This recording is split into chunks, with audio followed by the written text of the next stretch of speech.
Hello team, welcome to another ATP Geopolitics video with myself, Jonathan MS Pearce. This is a US global political update where I'm going to do a fair bit of analysis tonight.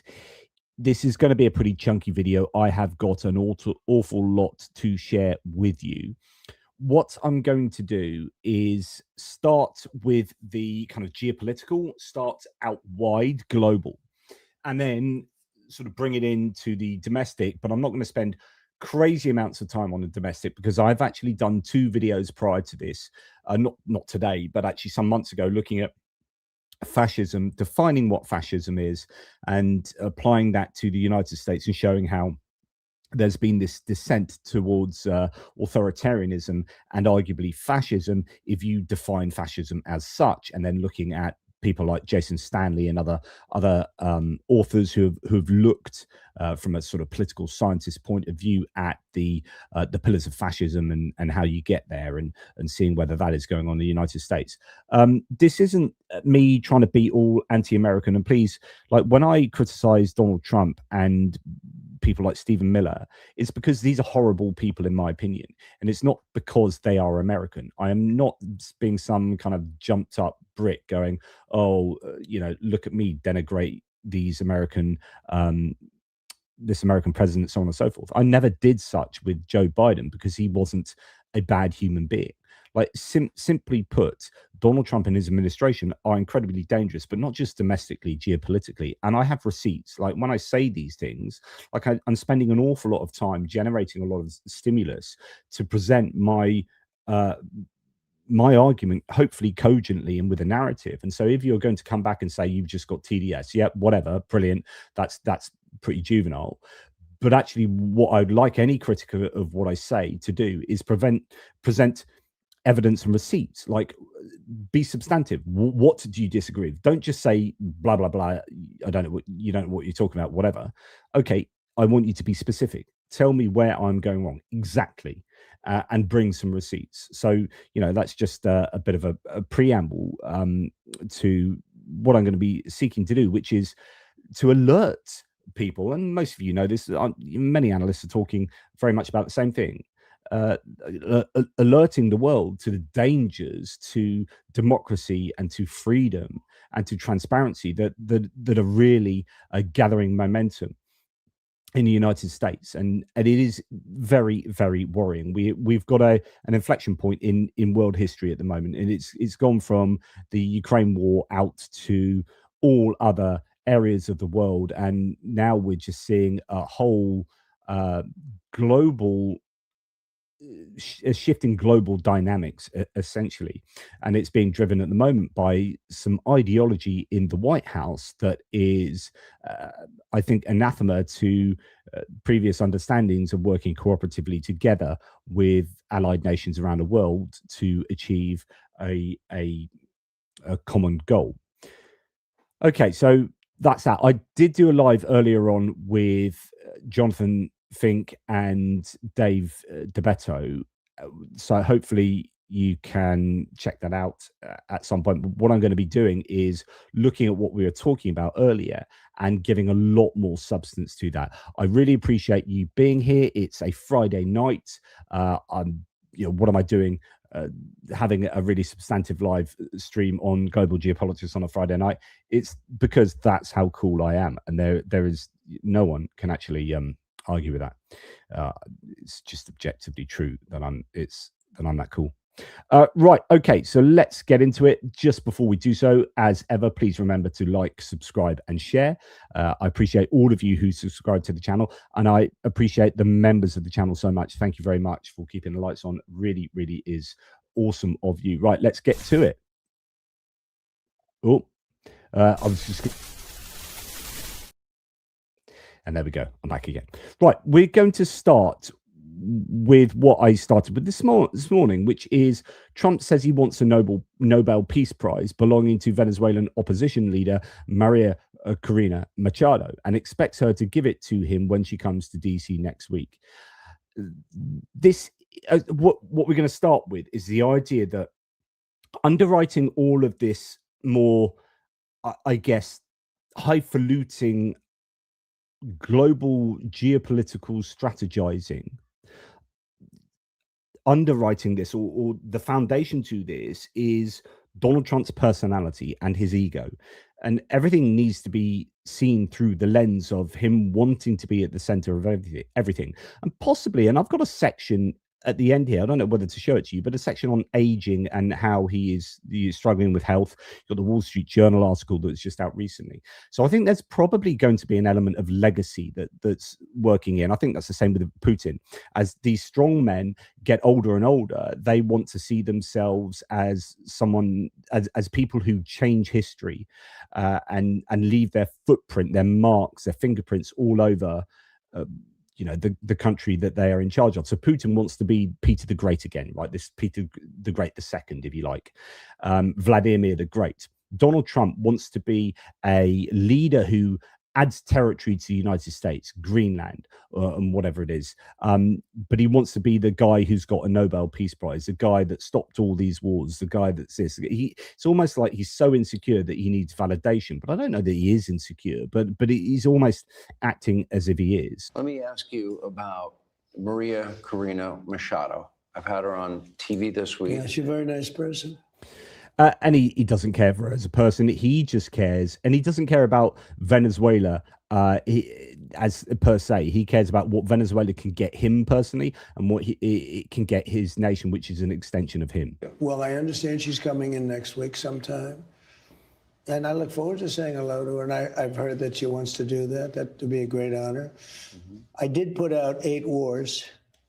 8 1/4, because Thailand and Cambodia started going at it again. So I'll put the list up. I give a quarter, so it's you put the list out. It's a hell of a list. But I've stopped 8 wars, and I think it's been a major embarrassment to Norway.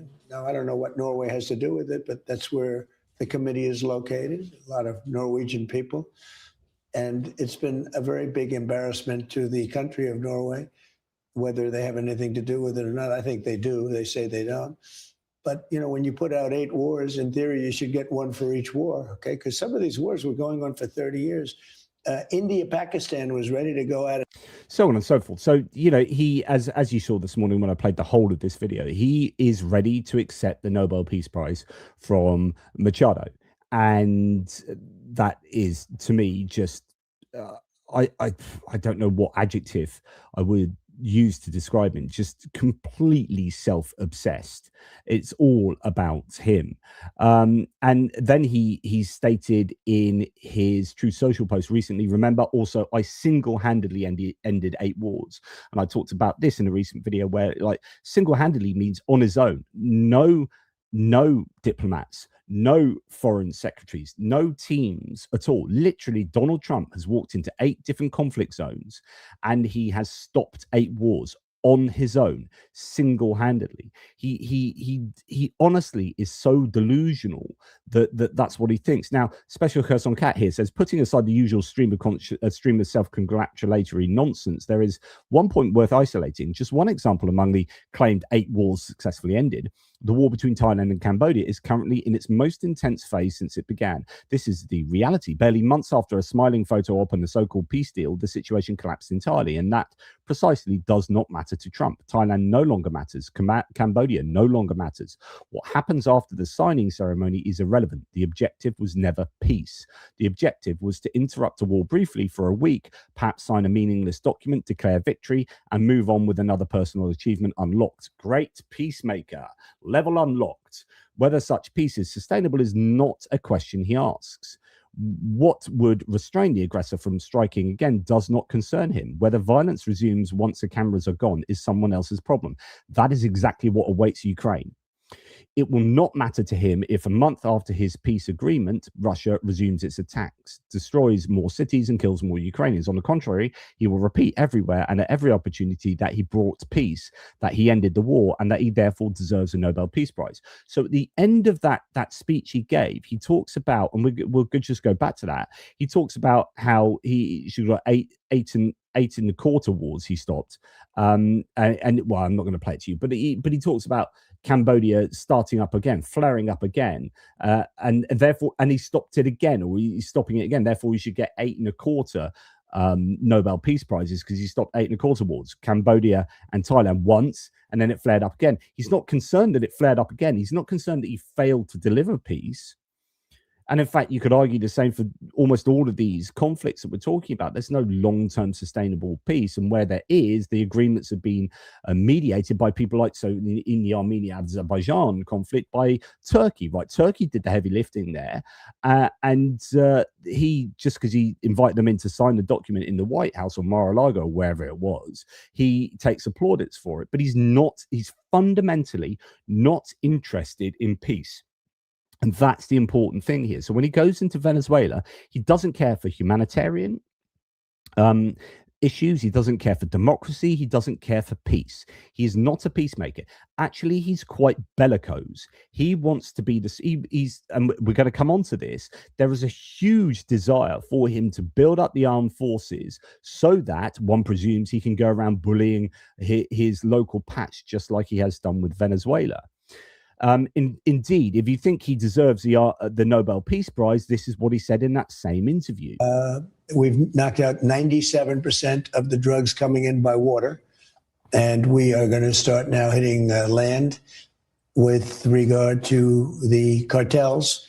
The cartels are running Mexico. It's very, very sad to watch and see what's happened to that country, but the cartels are running, and they're killing 250, 300,000 people in our country every single year. The drugs, it's horrible. It's devastated families. You know, you lose a child or a parent. I mean, parents are dying too with drugs. So we've done a really good job. We're knocking it down. The numbers are really getting to be. So he's going to start hitting land. He's going to start targeting cartels in Mexico. It doesn't stop with Venezuela. And of course, we've heard rhetoric that Cuba and Colombia are next on the list. And of course, you've got Mexico there. Then you've got Greenland. And of course, one worries for Canada.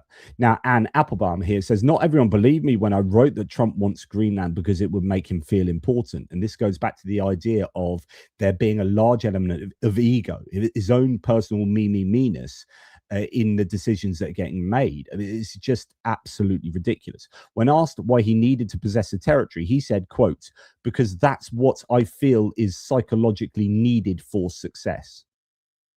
Why do you need Greenland, Trump? And he answers in the New York Times, because that's what I feel is psychologically needed for success. There's no talk about what Greenland brings there. There's no sense of like the strategic benefit for the United States and really, you know, and therefore really whether you need Greenland under your absolute control or whether you can achieve all of those objectives just through the existing framework that you have with Denmark already. Absolutely amazing. So Anne Applebaum continues, time to stop writing articles about the security or economic reasons to capture Greenland. They are irrelevant. And this goes back to the idea that I talked about the other day, that actually all of the reasons that they're giving for taking Greenland can be achieved by the existing framework in place with Denmark. Therefore, what is it that is underwriting really why he wants that? There are two arguments here. One, the personal legacy makes me feel big. I'm increasing the territorial landmass of the United States. And the other reason is it could be to undermine NATO, to force NATO to just effectively fall apart, and whatever reason he might have for that. So this is President Trump in the New York Times article. These are the words of a man who has no intention of ever holding free and fair elections again, says Derek Taylor's quote from the NYT. President Trump declared on Wednesday evening that his power as commander-in-chief is constrained only by his, quote, own morality, brushing aside international law and other checks on his ability to use military might to strike, invade, or coerce nations around the world. Asked in a wide-ranging interview with the New York Times if there were any limits to his global powers, Mr. Trump said, so this, I'm just about to give a quote from Trump about his global powers, and this is where you have to ask whether Donald Trump is a dictator wannabe or not. This is what Donald Trump said. Yeah, there is one thing that limits his power. There is one thing, my own morality, my own mind. It's the only thing that can stop me. I don't need international law, he said. I'm not looking to hurt people. Of course, that's just his assertion there. I'm not looking to hurt people. He has absolutely no form of not of wishing not to hurt people. You listen to him in his rallies, and he is picking on people. He is always bullying others and seeking to hurt them. So, like, his own morality is. If we are relying on Donald Trump's morality to stop him doing something insane geopolitically, then good luck to us. He is not the guy that we should be looking to for moral guidance. Okay, but that's what he's saying is the only thing that's keeping him from doing something proper bad. Well, here is a really interesting montage. I played this on the previous video tonight on the other live stream.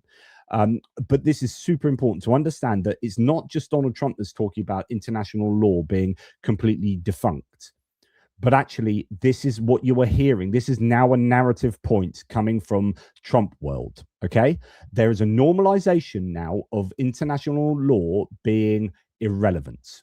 Constructing an elaborate rules-based international order. Instead, he and his MAGA allies have decided to junk that system of international laws and cooperation in favor of a very different, much less elegant philosophy. When people start saying international law, it's against international law, you know that they don't have no other recourse, because there really is no international law. There's no international law that holds us back because international law is fake. We live in a world that is governed by strength, that is governed by force, that is governed by power. Every once in a while, we got to send a bunch of commandos to kick in your door and drag you into a helicopter in the middle of the night in handcuffs. And if that violates international law, well, find someone else to enforce it. We are the dominant predator, quite frankly, force in the Western Hemisphere. There is no such thing as international law. It is nonsense. You know what international law really is? Law of the jungle. There is no such thing as international law. What rules the world and has ruled humanity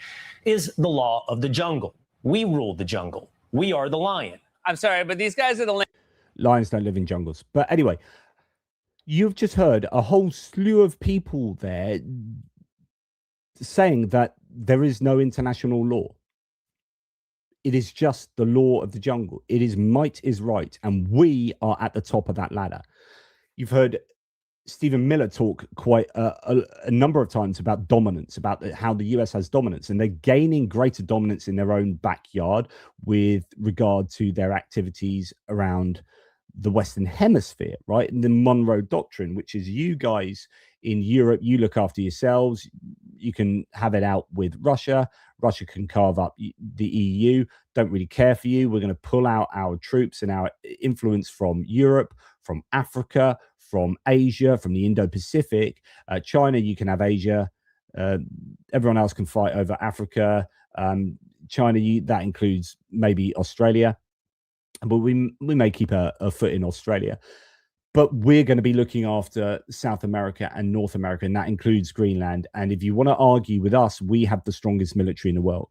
And it's the law of the jungle. And we get to dictate what goes on now. And indeed, this is a statement from the US Department of Labor. Globalism has failed. Americanism will prevail. Like, I can't imagine a day when the British government would make a sort of similar kind of statement that is so full of itself and so full of exceptionalism and power. Now, the US does have power. It's got economic heft and military heft, more so arguably than any other nation on earth, right? So it does have that. But when you stand there and just point at yourself and say, we are the big dogs here, every idea of cooperation and international law has failed. It's about us now, and we get to dictate what is right and what is wrong. That is where we are now in world history. And I wanted to do this video because, to be honest, I'm pretty fucking scared about where the state of the world is right now. And I'm absolutely enraged with the irresponsible leadership that Donald Trump is providing for both his country and for the Western world. This is an insane timeline to be living in right now, where we have seen a nation just throw out the idea of cooperating with allies and welcome in the idea of might is right. that the kind of diplomacy that is being advocated is the diplomacy that got Russia to invade Ukraine and will probably get China to invade Taiwan. This is what the United States is now formally advocating. And I'm not the only one worried here. Obviously, there's a bunch of you guys no doubt will be worried. Europe is generally pretty worried at the moment. This is Jean-Noël Barrot, the French foreign minister, saying a century after Locarno, 80 years after UN, and 35 years after the fall of the USSR, the world is sliding into brutalisation. International law is openly flouted in Sudan, the Great Lakes region, Gaza, and Ukraine, leaving millions of civilians facing death or exile. Even permanent members of the Security Council now challenge the very sovereignty they are meant to protect. This is the paradox of our time. Those who built the legal international order now see advantage in violating it. This is the president of Germany, Frank-Walter Steinmeier. So not the Chancellor, Friedrich Merz, but the president. Steinmeier says the United States is destroying the world order. And you can't get clearer than this. Quote, but there is also the fact that our most important partner, the United States, has broken with the values that it helped to establish and, above all, has played a decisive role in shaping over decades. In my opinion, we have now moved beyond the stage where we can lament the lack of respect for international law or the erosion of the international order. We are far beyond that, I believe. Both disrespect and erosion are well advanced. I believe that, and I want to emphasize it a little. Today, the aim is to prevent the world from turning into a den of thieves, when the most unscrupulous take what they want. Venezuela, anyone? Where regions and entire countries are treated as property rather than major powers. Greenland, anyone? Where even medium-sized states such as ours are being pushed to the margins of history, and where smaller and weaker states are left completely unprotected. These are huge statements. Like politically, those kind of statements should be front page news. That should be on our news channels, on the 10 o'clock news. Should be like, this is what the German president says. This is what the French foreign minister said. The world is changing, but everyone's just always concentrating on, you know, the next madness in Donald Trump's world, or in the world that he has begot in the United States with, you know, ICE people shooting. There were 2 more people shot in Portland, wasn't there, just shortly after the murder of Renee Good yesterday. Or was it, goodness me, was that even, how long ago was that now? 2 days ago? I don't know. Here we understand, and I need to check this though. Breaking news says this source: the EU Parliament moves to freeze the EU-US trade deal due to Greenland. Senior figures in the European Parliament are now treating Trump's Greenland threats as a direct political break with the consequences for trade. Bernd Lange, chair of the Parliament's Trade Committee, says, quote, the whole situation has changed as MEPs circulate a letter urging Parliament to freeze the agreement for as long as the US administration keeps making claims on Greenland and issuing threats ahead of the February vote. The EU is the world's largest internal market, and the transatlantic relationship runs at an enormous scale, roughly 1.6 to 1.68 trillion euros in annual goods and services trade, with a wider business ecosystem measured in the multi-trillions. When access and predictability get questioned at that level, the costs show up fast as delayed deals, repriced risk, and investment decisions pushed into limbo. The deal was pitched as a reset with tariff changes and big headline commitments on energy and investment. If it freezes or collapses, the direction flips and the escalation, and from de-escalation to friction. And the market impact is not a one-day headline. It's kind of a policy uncertainty that lingers, spreads across sectors, and starts compounding.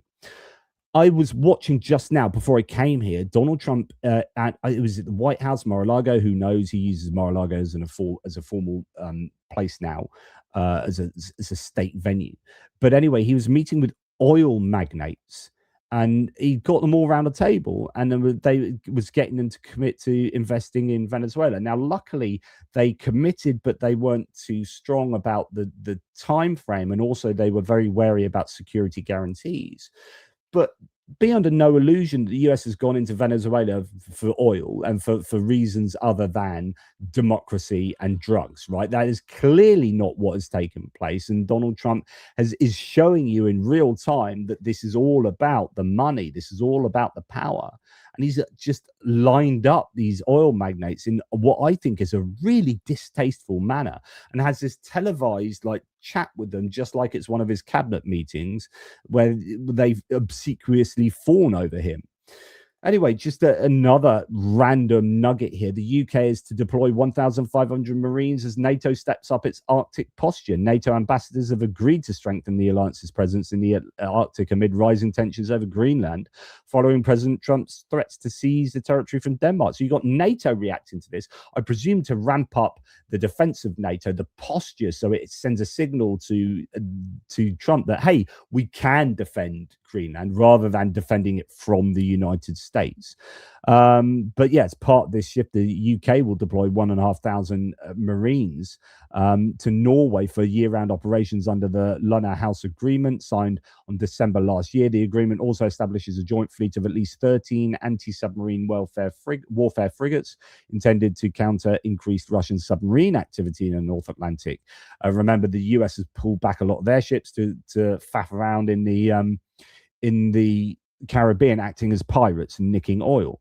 The White House said on Tuesday that Trump is discussing a range of options to acquire Greenland, including the possible use of military force. Now, likely going to be exactly what I predicted it would be. I don't know, the last time we were talking about Greenland, which is, if I was the US, I would just offer the people of Greenland, like, I don't know, 100,000, $1 million. What would you got 60,000, I don't know, times $1 million, what would that be? Someone can do the maths. Even if you gave everyone $1 million or 100,000, you know, it's probably quite affordable to just pay off Greenlanders to just come over to the United States. But so I imagine they're just going to buy off Greenlanders rather than send in the military. But there you go.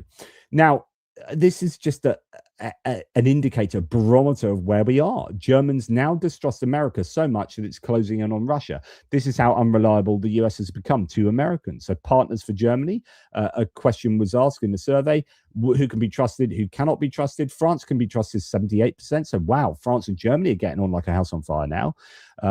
Great Britain, 74%, almost the same. 14 cannot be trusted. So GB is pretty much trusted. Ukraine down to 40%, 48% not trusting Ukraine. USA 15%, Russia 9%.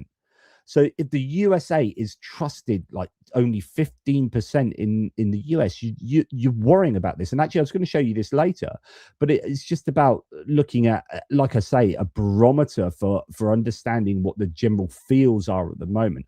I don't know what this particular event was, but this is in Australia, right? Just the other night, where they were playing at some kind of event the US national anthem, and it was massively booed.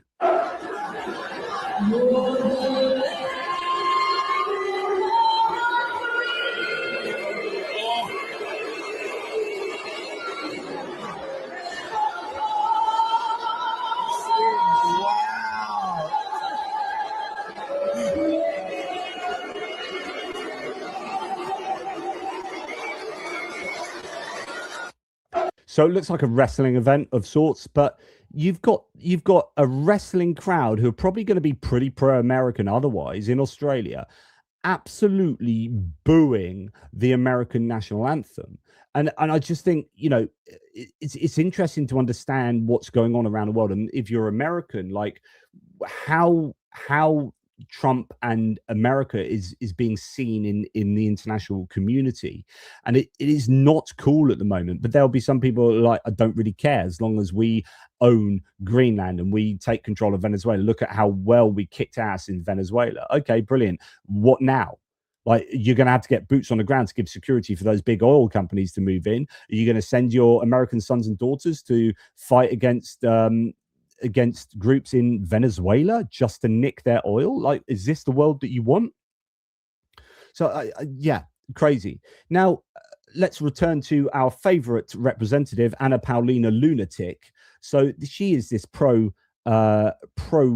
In fact, I have something else from her as well. goodness me, where else have I got?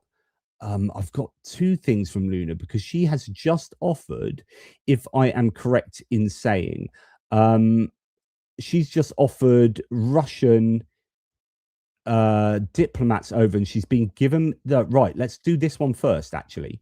So this is Anna Paulina Luna, and then put this in the context of what's going on with everything I just said. She said, I've received authorization from the State Department. So the State Department has given this the green fecking light here, right? State Department has said, yep, this is fine, go for it. So Anna Luna has said, I've received authorization from the State Department for 4 members from the Russian Duma, the Russian parliament, to come meet with members of Congress regarding peace talks, etc. So all these peace negotiations going on over here with all the proper channels, and she's been given permission to do her own peace negotiations with Russia in the United States, inviting Russian, no doubt sanctioned parliamentarians to the United States to discuss with this pro-Russian congresswoman. I've extended a formal invitation to those members to meet with us here in Washington, D.C. later this month. Peace should always prevail and level heads should be leading discussions. Thank you, Secretary Rubio, for your help on this. So she's formally thanked Marco Rubio for that. Then get a load of this, because, and I haven't done a video on this yet, but basically, if you don't know, Grok, the AI model for Elon Musk's X, has got into a whole load of hot water recently because people have been manipulating Grok to take famous people's pictures and then show them naked. So you can take a picture of, say, Anna Paulina Luna, and you say, I'll take this picture here. Now, can you put her in a bikini, in a string bikini? Can you put her in donut glaze? Can you do? And they've been manipulating images, and it has been seen as deeply inappropriate and a violation of their kind of all sorts of rights and whatnot. And so Grok has got into a whole heap of trouble, where it's already in trouble in the EU and the UK with regard to you know, digital transparency and all sorts. And indeed, Elon Musk was recently sued or fined. Or X was fined. And so in the context of that, we now have Anna Paulina Luna saying this: if Starmer is successful in banning X in Britain, I will move forward with legislation that is currently being drafted to sanction not only Starmer, but Britain as a whole. This would mirror actions previously taken by the United States in response to foreign governments restricting the platform, including the dispute with Brazil in 2024-2025, which resulted in tariffs, visa revocations, and sanctions and consequences tied to free speech concerns against Brazilian officials over concerns related to censorship and free speech violations. So Britain, the whole of Britain, but Keir Starmer particularly, is being threatened with a bill, probably wouldn't get through, I'd hope not, but they have sanctioned previously or attempted to sanction, I don't know the reality, like Brazilians who enacted regulation on Twitter when Twitter was seen to be helping Bolsonaro with the coup and whatnot that led to Bolsonaro getting imprisoned. So you've, like I've told you, the American government is the military and political arm of the big tech industry, and trade deals with the EU, trade deals with the UK, trade deals with Canada have at the heart, at the center of them, big tech and not wanting regulation or digital sales taxes. And so all of the, well, much of the fracas that's going on between these entities, between the US and all of us, has its heart in attempts to hold big tech companies and corporations to account. And they pulling their strings, as they do in government, your Musks and your with Palantir and whatnot, Peter Thiel and David Sachs, these South African oligarchs, they are pulling the strings in the White House and getting the American government to act on their behalf diplomatically and financially. So you've got an American politician here threatening to sanction the UK leader and the UK as a whole for trying to prevent publication of sexualized images of children in the UK. That's where we're at. That is 2026. The UK tries to say, no, we're not too keen on sexualized images of children, thank you. And because that's going to impinge the freedom of Elon Musk and the mighty X, we get an American politician say that our entire nation is going to be sanctioned. And of course, remember, there was this rant the other day from Trump that I read to you, where, as mentioned, he talks about, I've single-handedly, stopped 8 wars. But he said, remember, for all those big NATO fans, they were at 2% GDP and most weren't paying their bills until I came along. The USA was foolishly paying for them. I respectfully got them to 5% GDP and they pay immediately. Everyone said they couldn't be done, but it could, because beyond all else, they are all my friends. Without my involvement, Russia would have all of Ukraine right now. So he thinks he's personally responsible individually, that if he hadn't got into power on January the 20th, that Ukraine, the entirety of Ukraine, would now be Russian. He's absolutely nuts. And he said, remember, I also single-handedly ended all these 8 wars in Norway. A NATO member foolishly chose not to give me the Nobel Peace Prize. So he's picking a fight with Norway and all other NATO members. But that doesn't matter. What does matter is that I've saved millions of lives. Russia and China have zero fear of NATO without the United States. And I doubt NATO would be there for us if we really needed them.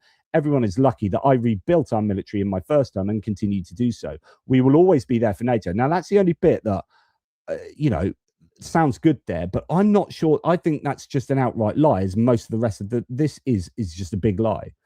He is attacking NATO. He's attacking European allies, and he is not attacking China and Russia.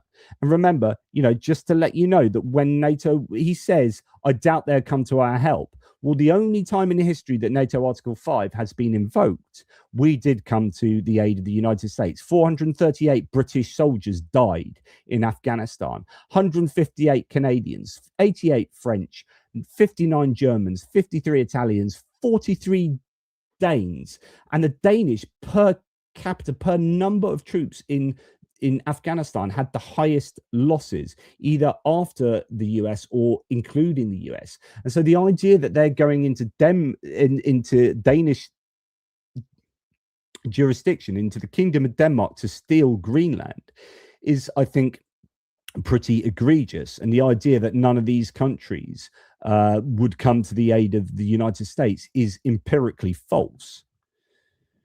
So we've got this growing sense that the United States is just picking a fight with Europe and with its allies. Ask yourself, have the Europeans, have the Danes done a proper job of securing Greenland and making sure it can continue to serve as an anchor for world security and missile defense? And the answer is obviously they haven't. Why haven't they? What's your metric for saying that Denmark hasn't done a good enough job of where are the Chinese and Russian soldiers and things around Greenland? Like, it's just a mere assertion. They've not done a good job of defending Greenland. He says after the Americans have pulled back 17 out their 18 bases from Greenland. You had 18 bases on Greenland. You got 1 now. So this is absolutely insane. They've underinvested in their security. They haven't done a good job of securing that area, that landmass. And what Details, what I hear them please. say is they'll always make an argument about the past. They'll say, well, we fought together in World War II, or we fought together in the war on terrorism. And we're grateful for that. We love having these allies. But just because you did something smart 25 years ago doesn't mean you can't do something dumb now. And the President of the United States is saying very clearly, you are not doing a good job with respect to Greenland. We're going to make sure we defend America's interests. And I think the president's willing to go as far as he has to make sure he does that. Now, I don't know if any of you saw J.D. Vance in the press room last night. I watched it on CNN. It was disgusting. I was watching Pod Save America today, and both of them said, this is the angriest I've been since I can remember. It's like, what J.D. Vance said was absolutely disgusting in pretty much every answer he gave. He is a bad dude. No doubt about that. So we get the sense that, okay, with the US is picking a fight with its allies, it's picking a fight with Europe, is not picking a fight with Russia and China in any tangible way, but it is picking tangible fights, trying to take Greenland off Denmark, off its NATO ally. And at the same time, Trump has signed a proclamation withdrawing the United States from 35 non-UN organizations and 31 UN entities that the White House said operate against US national interests. One of those is countering disinformation organization. but they seem to think that, you know, Russian and Chinese disinformation is now not really an issue for them. Absolutely incredible. Trump has just pulled US funding from a 30-year program that kept Soviet weapons scientists from selling their expertise to hostile regimes. 4 months ago, US reps approved new STCU funding. Now they're walking away from an organization Russia spent years falsely including of bioweapons research. Like, the Trump administration is trying to do things that benefit Russia and China. Like, honestly, I can't put it as any clearer. This is absolutely outrageous. So then we move on to this. So the question is, like, for what I'm just about to tell you, what is the end game here? Why this?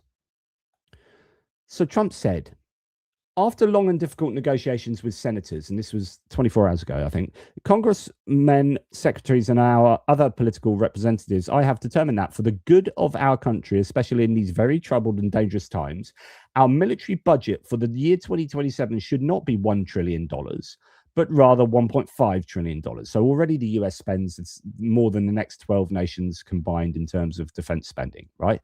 And now they want to add another 50% to their expenditure at a time when they're moaning about some fraud over here and some dollars over there and a bit of this over there, and they want to increase the defense spending by 500 billion, not 1 billion, not 5 billion. Like, the UK said we're going to raise our defense expenditure next year by 5 billion. Everyone would be like, where are you getting at, mate? That's ridiculous. That's 500 billion, not million, billion. $1.5 trillion. This will allow us to build the dream military that we have long been entitled to, and more importantly, that will keep us safe and secure, regardless of foe. If it weren't for the tremendous numbers being produced by tariffs from other countries, many of which in the past have ripped off the United States at levels never seen before, I would stay at the $1 trillion number. But because of tariffs and the tremendous income that they bring, amounts being generated, of course, these are taxes off his own population, that would have been unthinkable in the past, especially just 1 year ago during the sleepy Joe Biden administration, the worst president in the history of our country. We are able to easily hit the $1.5 trillion number, while at the same time producing an unparalleled military force and having the ability to, at the same time, pay down debt and likewise pay a substantial dividend to moderate income patriots within our country. So then you've had all this talk and you've got threats to South America, you've got threats to Mexico, Colombia, Cuba, and Venezuela. You've got threats to Greenland and to Europe. You've got wanting to undermine NATO. You want to do things to benefit Russia, and you're sort of moving back from supporting Taiwan, moving back from supporting Ukraine. And at the same time, you're ramping up your military to a level of $1.5 trillion budget for a single year. Why? What is going on there? Oliver Alexander said, I have a belief that the large uptick in major US decisions lately isn't random. The three competing factions inside the Trump administration all likely believe Trump may not be around much longer, and that creates strong incentive to rush through policy while they still can. That's an interesting theory. I don't know whether I agree with that, but I don't know that I disagree with it. And it goes back to this legacy. When you get closer, when you feel your mortality more, you think about what stamp can I leave on the world? You're thinking, yeah, I'm going to die soon. Does Trump actually think he's going to die soon? Do people around him think he's going to die soon? And now's the time to hit while the iron is hot, because strike one is while the iron is hot, because if Trump isn't in charge and JD Vance is in charge, JD Vance won't be able to charismatically get his base behind him, get the Republican base behind him with truly controversial decisions. Trump can basically do anything at the moment, and no one appears to be able to offer a check or a balance to that. So he is a de facto dictator. Congress has been emasculated. The judiciary is behind him. In fact, they've just refused to make a judgment on the tariff decision today. So the Supreme Court is just they've packed their bags and gone home. You've got Trump just doing what he likes by fiat, by executive order. Is part of this because he's not well? I don't know. Certainly, there's a lot of ego. There's a lot of legacy feeling that I get. Might be connected to his health. Now, our military budget for the year 2027 should not be $1 trillion, but rather $1.5 trillion. While everyone is arguing about a few $1 billion in daycare fraud, which is a problem that needs to be fixed, but the Trump administration wants to increase the military spending by $500 billion a year for the same department that's never passed an audit. Every time the Department of Defense has been audited, it fails, and yet they want to give it another $500 billion. And on top of that, Trump wants to give himself, again, this is legacy, this is ego, and he's standing in front of these Egypts saying that he's going to make the best looking warship ever, and he's going to be involved in designing it himself because he's amazing at aesthetics. I mean, I've played you this before. I shouldn't need to play this to you again. It's a horrific video of Trump just deciding to build ridiculously expensive, no doubt completely unnecessary battleships that are going to be 100 times more powerful than anything that's ever been before. Why? What's going on here? Is this just bravado, or is there a desire to actually have an armed force that is capable of creating empires here? Is this part of the American imperialism? And then it gets even more interesting. Like, it's all about joining the dots, and I hope I'm joining the dots in a way that's plausible and makes sense. And I'm not just banging on incoherently. But you have this statement that came out yesterday. This is a breaking statement yesterday. All United States defense contractors and the defense industry as a whole, beware. While we make the best military equipment in the world, no other country is even close, defense contractors are currently issuing massive dividends to their shareholders and massive stock buybacks at the expense and detriment of investing in plants and equipment. This situation will no longer be allowed or tolerated. Also, executive pay packages in the defense industry are exorbitant and unjustifiable, given how slowly these companies are delivering vital equipment to our military and our allies. Salaries, stock options, and every other form of compensation are far too high for these executives. So what you've got here is, and we've done this with Intel, he's taken, 10% of Intel under national ownership. He is essentially like, do you remember when people were worried about price gouging, like Kamala Harris was going to put things in place to protect consumers and for price gouging? And it was like, oh, this is socialism. This is socialism. And Fox News just have a bloody prolapse about the fact that these bloody communist, socialist Democrats are going to be doing. And they say nothing to, like, the dictator in charge taking full command economy control, central control of some of the biggest corporations, and then coming into the defense industry and saying, well, you're all getting paid too much, free market, go to hell, we're going to do this. Now, I can make an argument for this, but this is surely the exact opposite of what the Republican Party has stood for the last 100 years.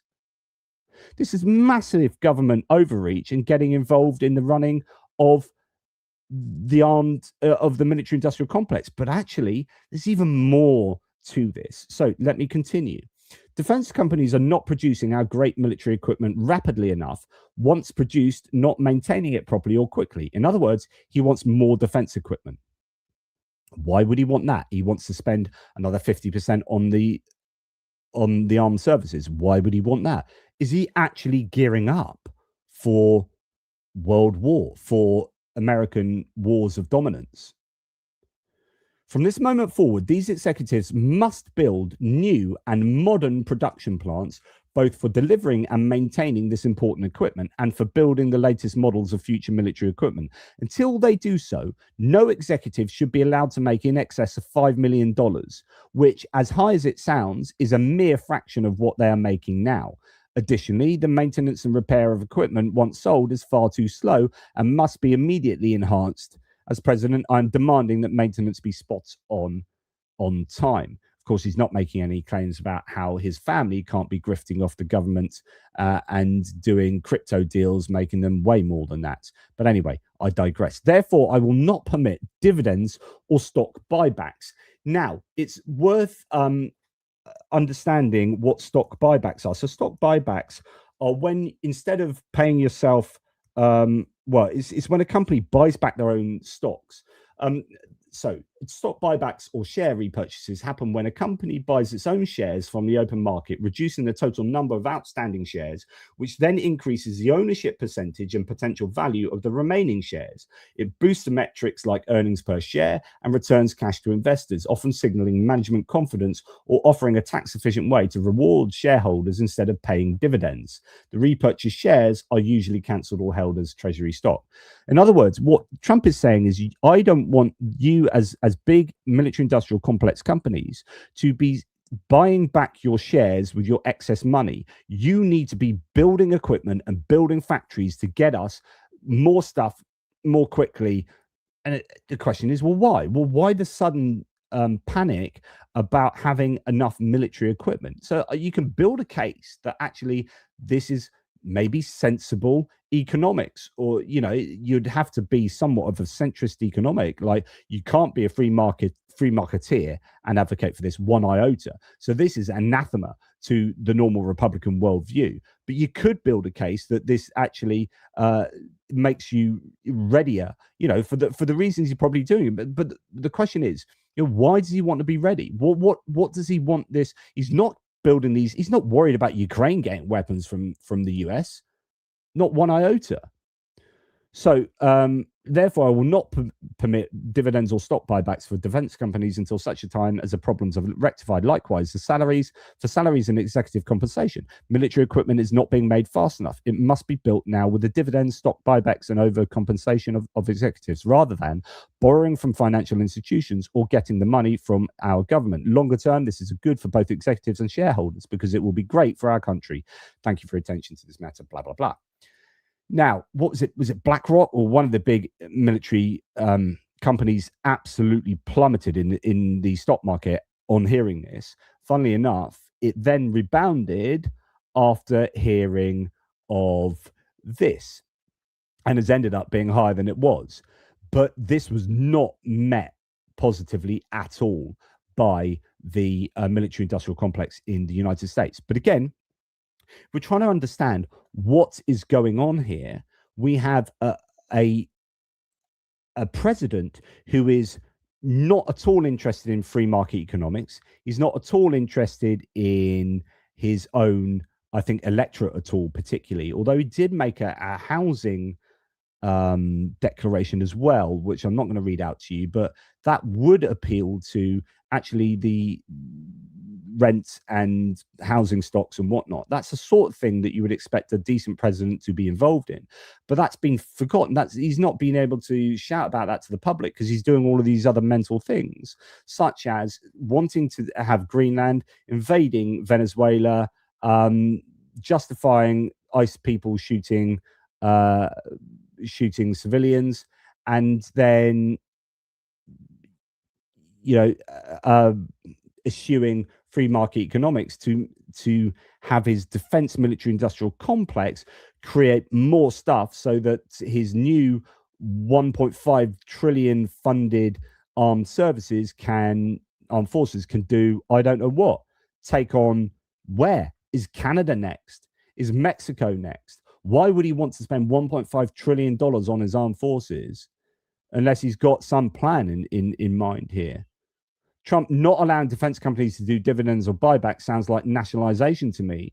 Donald Elizabeth Warren Trump. Now he's getting insulted for being more of a Democrat, as in, government overreach, they would see it in the corporate world.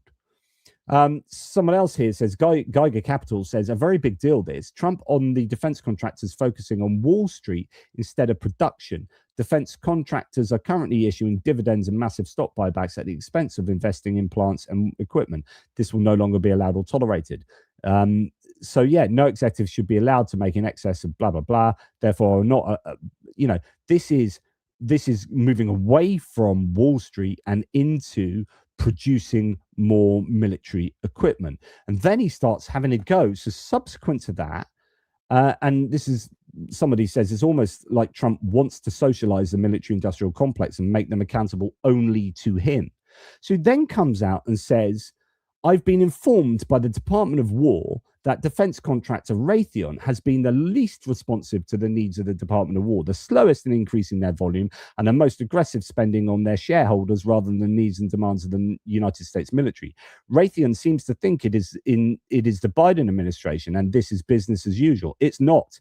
Either Raytheon steps up and starts investing in more upfront investment like plants and equipment, or they will no longer be doing business with the Department of War. Also, if Raytheon wants further business with the United States government, under no circumstances will they be allowed to do any additional stock buybacks where they have spent tens of billions of dollars until they are able to get their act together. Our country comes first, and they're going to have to learn that the hard way. Now, again, like whether you agree with his statement here, the question is still, what is his end goal? Like, what is going on here? Absolutely fascinating, this. Some stuff from Politico that I think's worth looking at.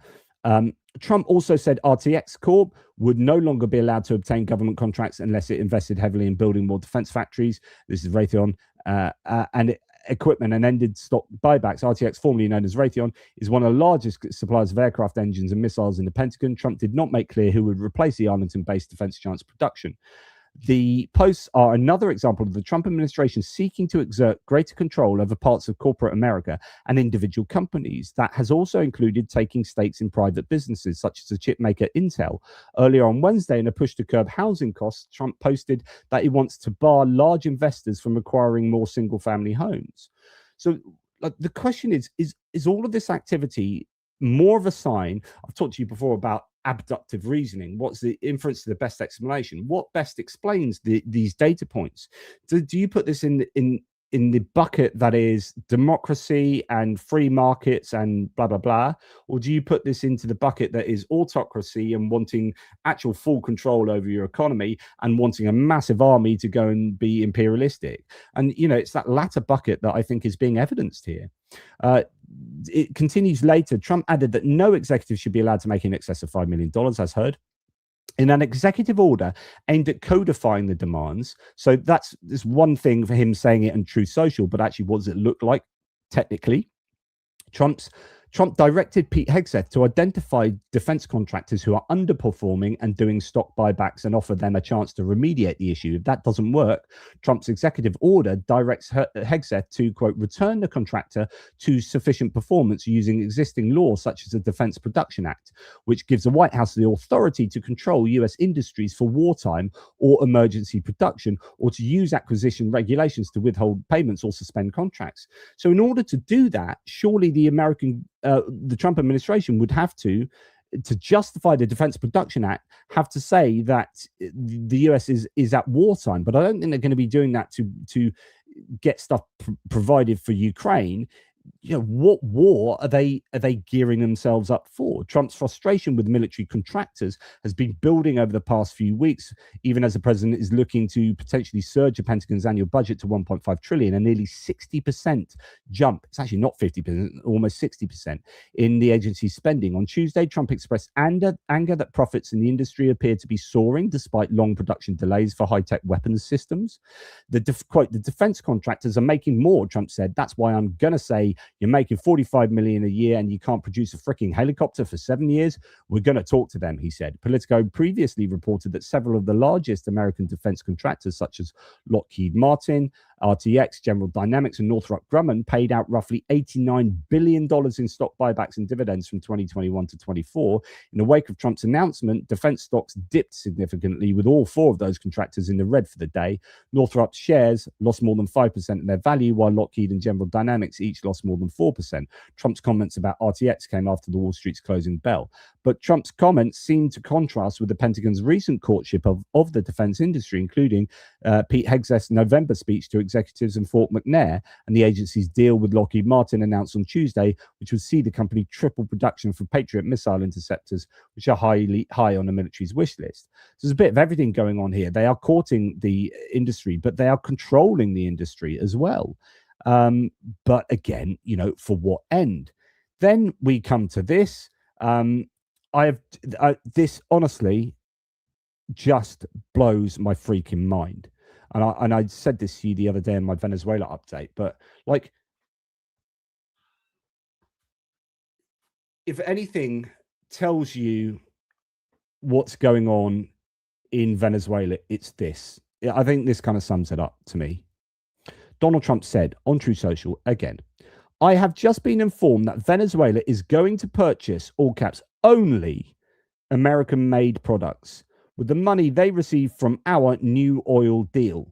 These purchases will include, among other things, American agricultural products and American-made medicines, medical devices, and equipment to improve Venezuela's electric grid and energy facilities. In other words, Venezuela is committing to doing business with the United States of America as their principal partner, a wise choice and a very good thing for the people of Venezuela and the United States. Thank you for this matter.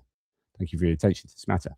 So we also heard from both, was it Chris Wright, the energy secretary, and others saying that the US is, Trump said this, the US is going to take the money, they're going to control the money from the oil that they have stolen effectively from Venezuela.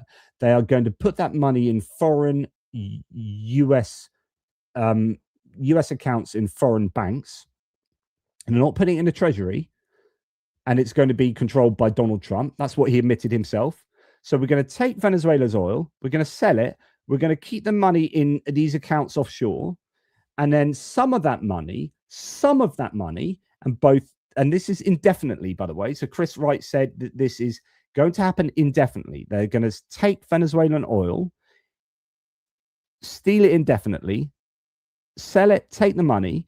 Most of the money will go to America. These are sovereign assets of Venezuela. Most of the money will go to the United States, and some of the money will go back to Venezuela. And that some money that goes back to Venezuela has to be spent on American goods.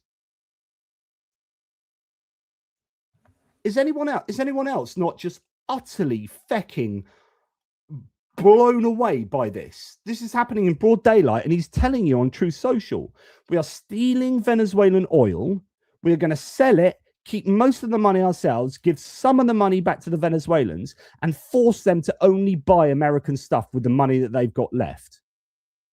So we benefit, then we benefit.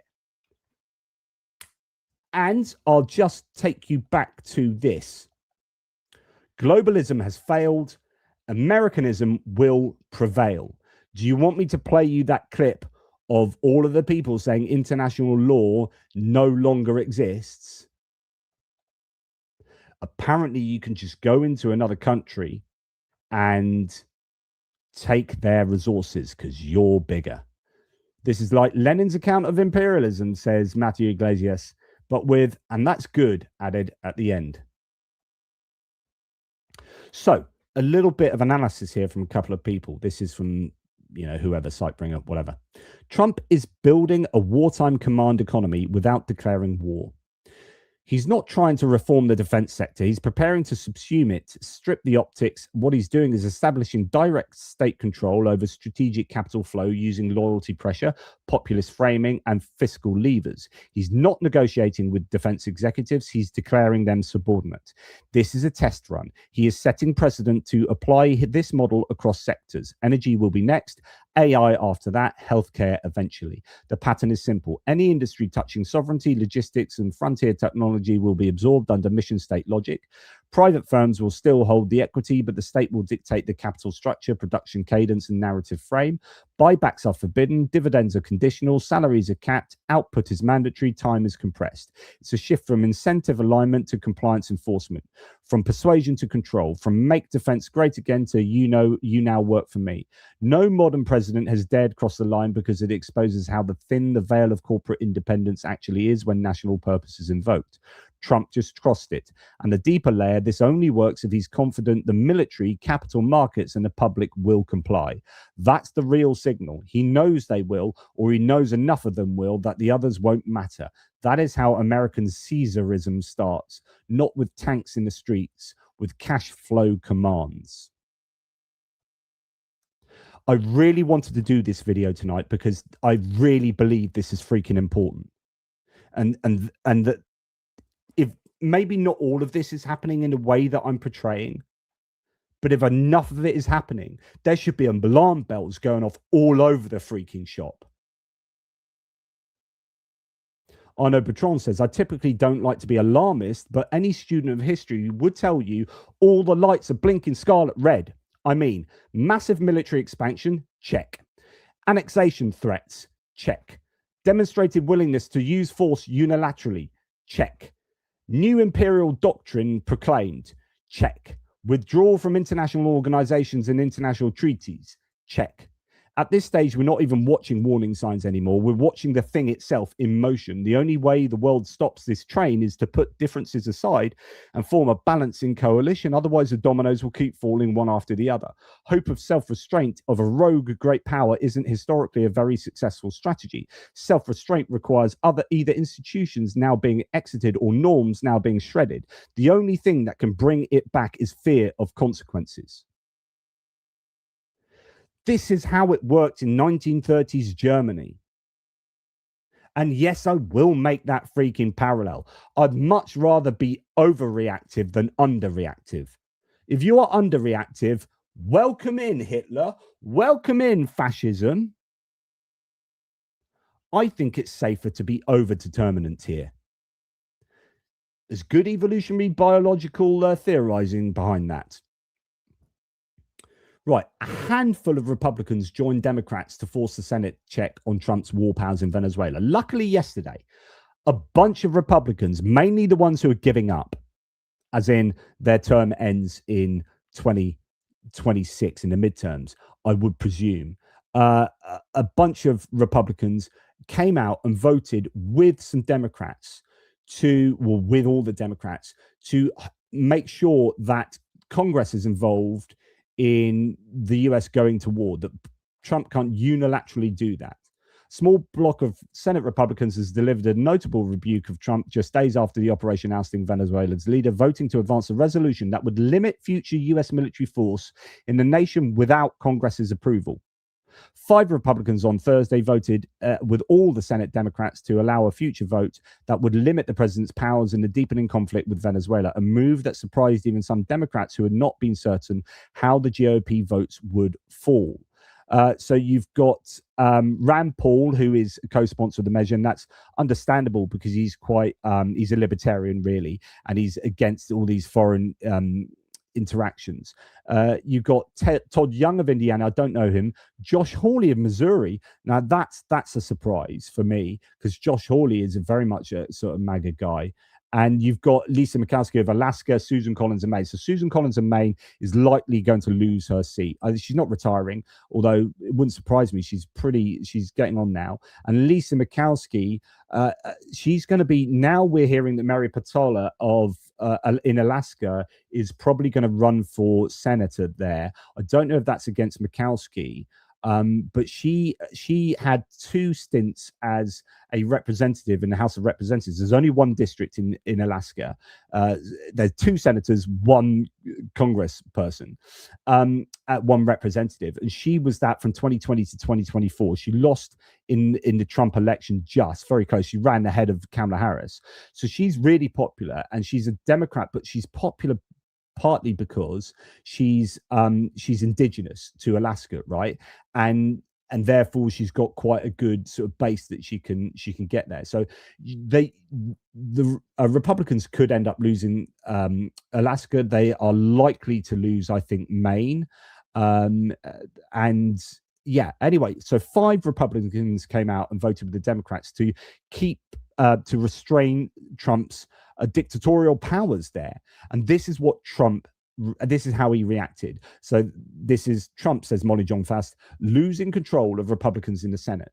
Republicans should be ashamed of the senators that just voted with Democrats in attempting to take away our powers to fight and defend the United States of America. Susan Collins, Lisa Murkowski, Rand Paul, Josh Hawley, and Todd Young should never be elected to office again. This vote greatly hampers American self-defense and national security, impeding the president's authority as commander-in-chief. In any event, and despite their stupidity, the War Powers Act is unconstitutional, totally violating Article 2 of the Constitution, as all presidents and the Departments of Justice have determined before me. Nevertheless, a more important Senate vote will be taking place next week on this very subject. So he is essentially calling for them, to never be elected into office again. there's retribution for those who stand against Donald Trump, and that is super worrying. Now, what we're going to do now, and thank you to all of you who are still with me, and I really do appreciate that. Hopefully, this all kind of makes sense and whatnot. And thank you so much for your super chats. I'll try and get them to them at the end of the video, but I don't want to disrupt my narrative here and where my brain is at, because I'm just one guy with a little brain trying to muddle through. But I want to now move to the domestic. So what you're seeing is authoritarianism and imperialism growing on the international stage as far as the United States is concerned, where there is this projection of power to the Western hemisphere under the Monroe Doctrine, and whilst also, you know, trying to really attack or at least see as adversaries people who were countries that were otherwise, you know, allies, NATO allies even, and leaving Russia and China to their own devices, right? So that is super worrying, and I think that fits in with a sense of authoritarianism and fascism and whatever from an internationalist point of view. Now let's go domestic, and I'm actually going to hand this over now to Anthony Scaramucci and Catty K, who have been, this whole video is remarkably good, by the way, 42 minutes 55 and well worth your watching. They go into a bunch of stuff leading up to this, talking about the shooting of Renee Good and how it's egregious and all sorts. But then they talk about, look, is this, are we looking like the United States is facing fascism? Now, I did 2 videos on this very subject, like I said earlier, and I took you through the whole process of my thinking in terms of, like, I'm not just saying, oh, you're a fascist in the same way that someone might call me a libtard. You know, I mean, actually, what does fascism mean? And yeah, you don't have to be wearing black shirts or brown shirts to be a fascist. Like, American fascism in the 21st century will look different from German fascism in the 1930s and 40s, right? So don't think that fascism has to look like it did back then. And that is a problem. People think, well, it can't be fascism because we haven't had Kristallnacht, and we haven't had the Night of the Long Knives, and we haven't had people in Gestapo uniforms. Well, no, you're not going to get that. But this is a modern American fascism in the making. And now, so I've done a bunch of videos on that, and I think the case is clear. It's good to see. It's not good because it's all horrible, but it is good to see that other people are really seriously talking about this. When Martin Luther King Jr. was shot, Bobby Kennedy's dad, RFK Sr., got to the microphone. He was running for president, and he said, we've got to dial this back. We have to find our commonality. We have to heal ourselves. We have to take down the violence. We have to find unity and comity. Is anybody doing that, Caddy? No. And Trump doesn't want that. Trump wants us in this fight while he's out for his money grab.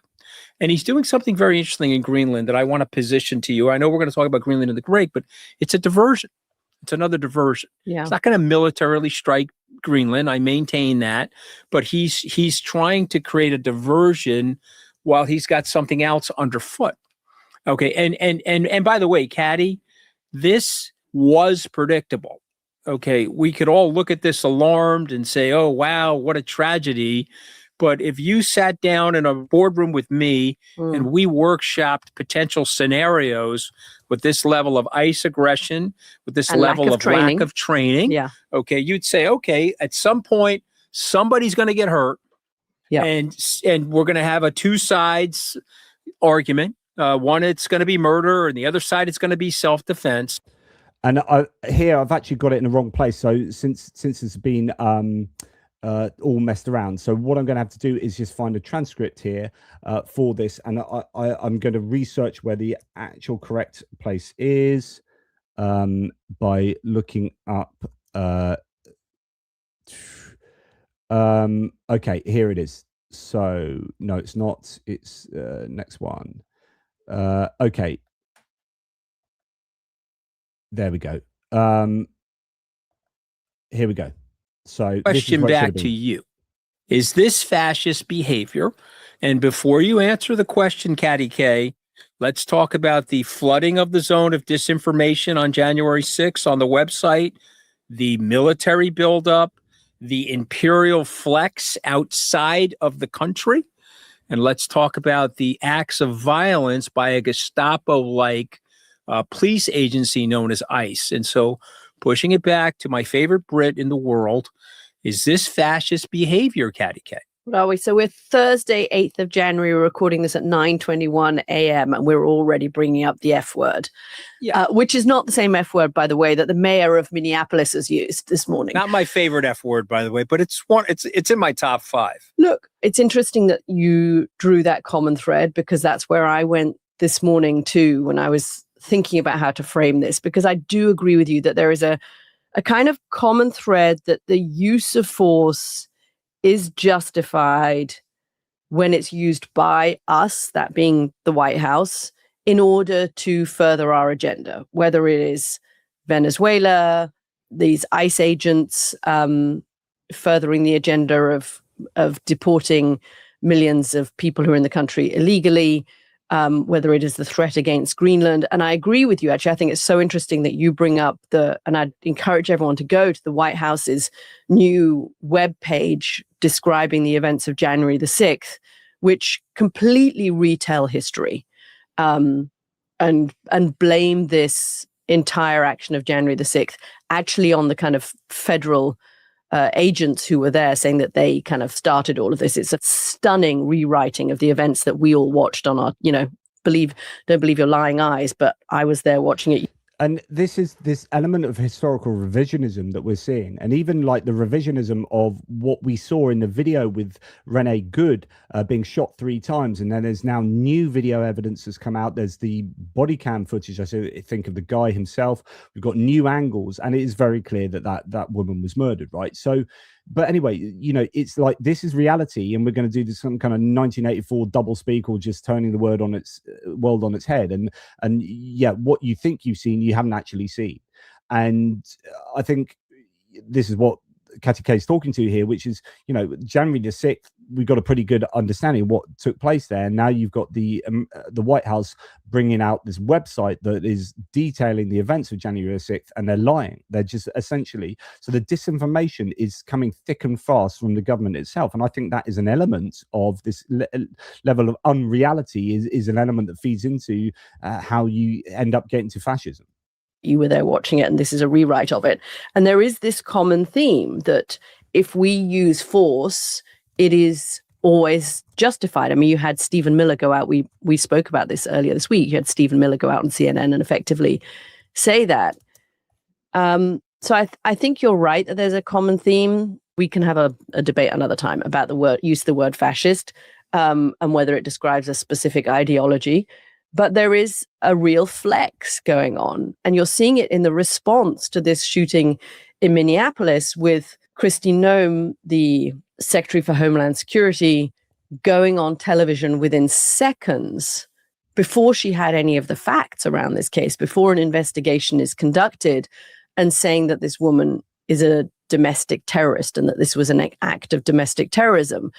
And that's like, I talked about unreality. I just because I think it's probably important, I'm going to remind you of just in Jason Stanley's case, like he's written a book, How Fascism Works, which is a very good book, very easy to read, very quick book. But he says there are 10 pillars of fascism this is how you get to fascism. He says you need a mythic past, literally make America great again. That's what MAGA was. So it's the idea that fascistic movements invoke an idealized, often imaginary past as a way to justify restoring glory to the present. This mythic past emphasizes cultural, racial, or gender hierarchies, creating nostalgia that legitimizes authoritarian policies. Oh, all these brown-skinned people come into our country. It's not how it used to be, and blah, blah, blah. Remember the glory days of, burning black people on the cross and blah, blah, blah. Anyway, that's a mythic past. Number 2, propaganda. Political messaging in fascist regimes is designed to manipulate emotions, spread fear, and polarize society. It displaces rational public debate, turning neighbors, minority groups, or opponents into enemies. And that's certainly happening. Anti-intellectualism. Fascists attack experts, universities, and education systems to weaken deliberation and critical thinking. That's what Trump did as soon as he got in. He took on the legal firms and he took on the universities. He did it under the pretense of DEI, but he got fealty from the universities, ensuring that authority and emotion override fact-based reasoning.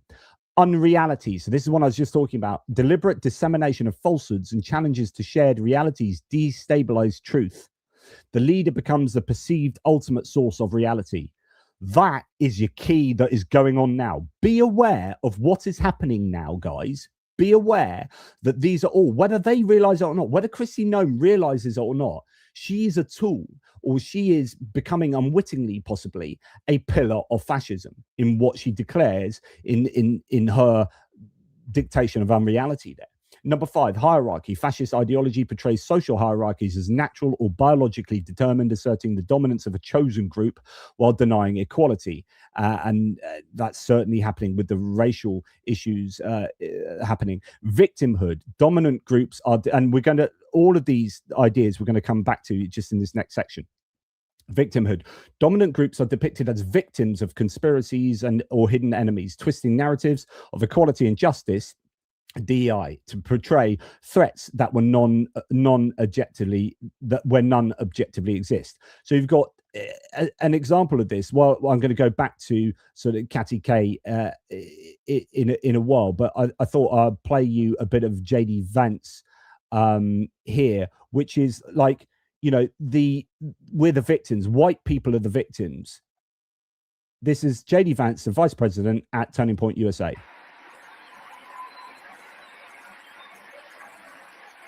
In the United States of America, you don't have to apologize for being white anymore.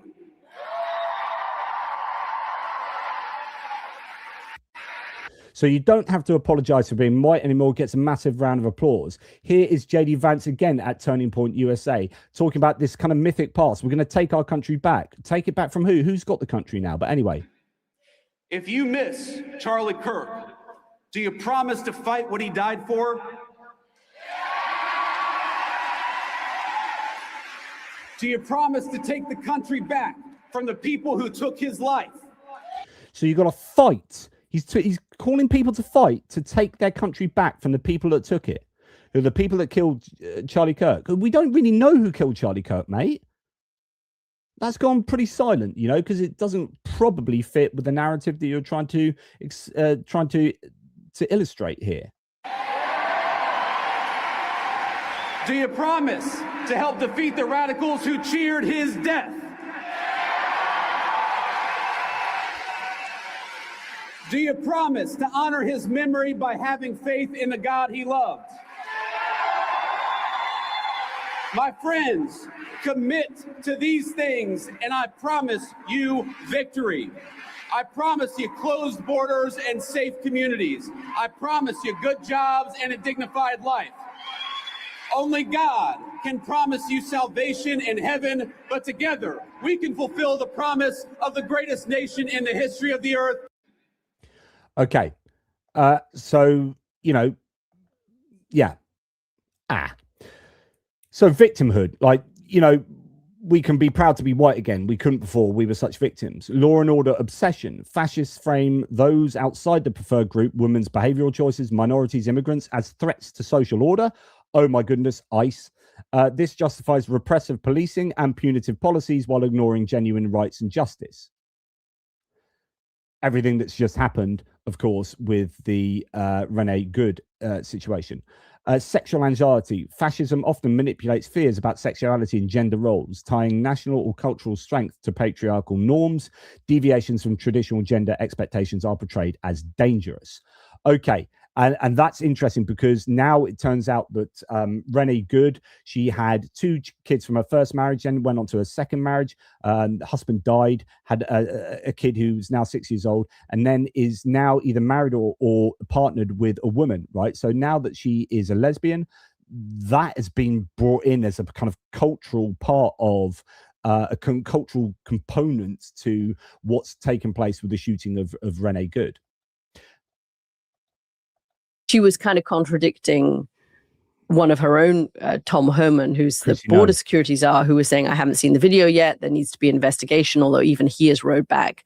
And they're basically blaming this from the White House on saying, listen, if you resist in any form, even if it's a constitutional form of protest, our law enforcement officers, then you are to blame for what is happening. And that's the line that you're hearing on Fox News this morning, that you are to blame because you are resisting law enforcement. Now, you've got a congressman from Texas, Wesley Hunt, coming out saying the deal in this country is if you obey an officer, you get to keep your life.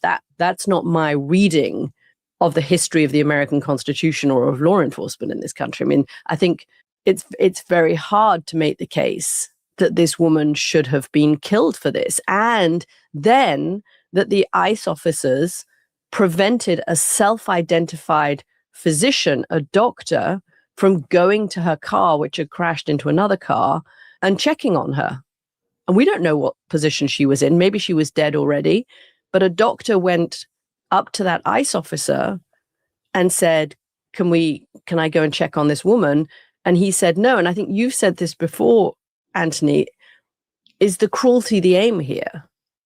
Is that what it is? No, the cruelty is the aim. These are repressed, angry individuals that run the White House, and whatever is bothering them, they want to inflict this pain on the rest of the world. And some of these new ICE recruits are being sent into the field before their security background is cleared. We don't know the situation of this guy, but we don't know who these people are hiring or how they're training them. they get a lot of satisfaction out of human suffering, Caddy. But I want to go back to the fascist term for a second, because Simon Cooper, hopefully I'm pronouncing his name right, Kuper, FT, this morning. I'm just going to hold this picture up for people watching on YouTube. That is a picture of Donald Trump dressed like Don Corleone. He says no, he's not a fascist, but he's running the government like a mafia don, and his belief is that the highest human purpose is self-enrichment. And I think it's a very interesting thing. And I want to show you something, Caddy. And again, people. So this is really, I mean, he talks about an image from the New Yorker, but he's basically talks about how Donald Trump really is a big mafia boss. I talk about him as being this real estate mogul from New York who's ended up running a country. And actually, you know, he is running the country in a mafia way. Of the analogy, I think he's acting like a mafia don. And I think it's very important for people to understand what he is doing and why he's doing it. He wants $20 billion for his family. He clipped off 5 in the first year. He's going for another 15. He wants to flex on everybody and intimidate the daylights out of them, whether they're in corporations and businesses or they're small people in Minnesota or Minneapolis. He wants everybody in fear of him while he goes after all this stuff. Moreover, just let me finish this point. He said to the Congress, his Republican buddies in the Congress, hey guys, we got to get our stuff together for this midterms because I've got to win these midterms. Otherwise, I'm going to be impeached, Caddy. Yeah, that was stunning, wasn't it? I'm going to cede for a moment the F word. Okay.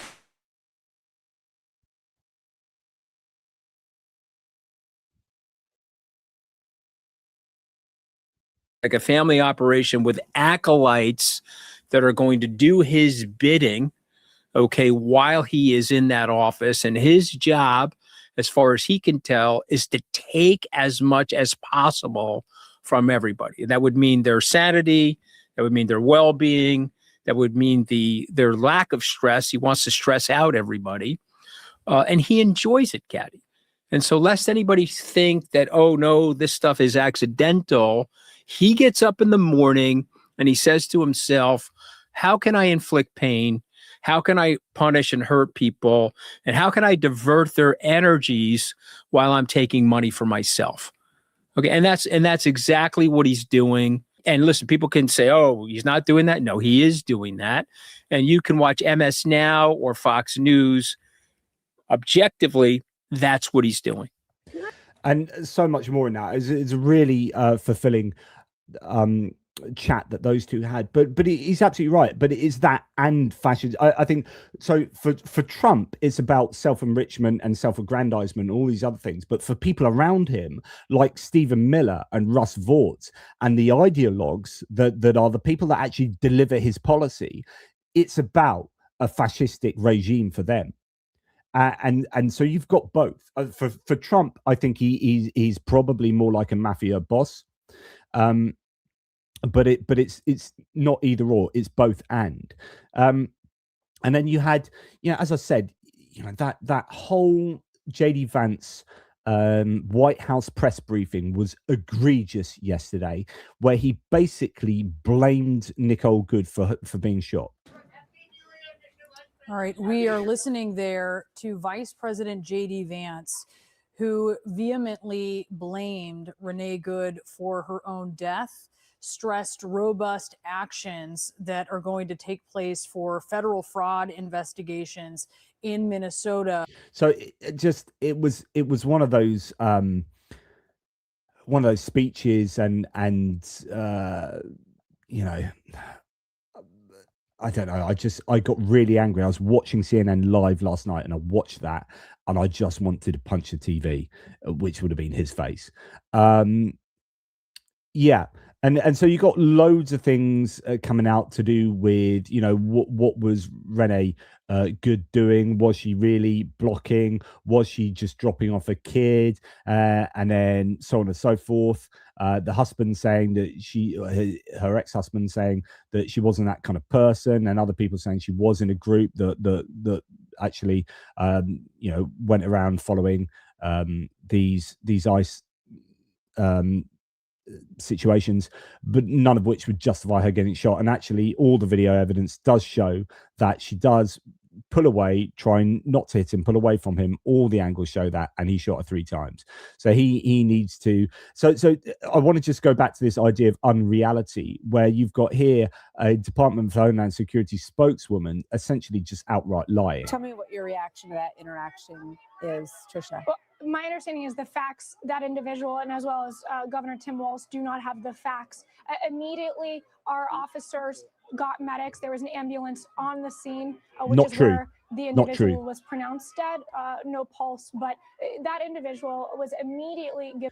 That is not true. Like, it's on camera. She was not immediately. A physician was on camera, not allowed to go and see her.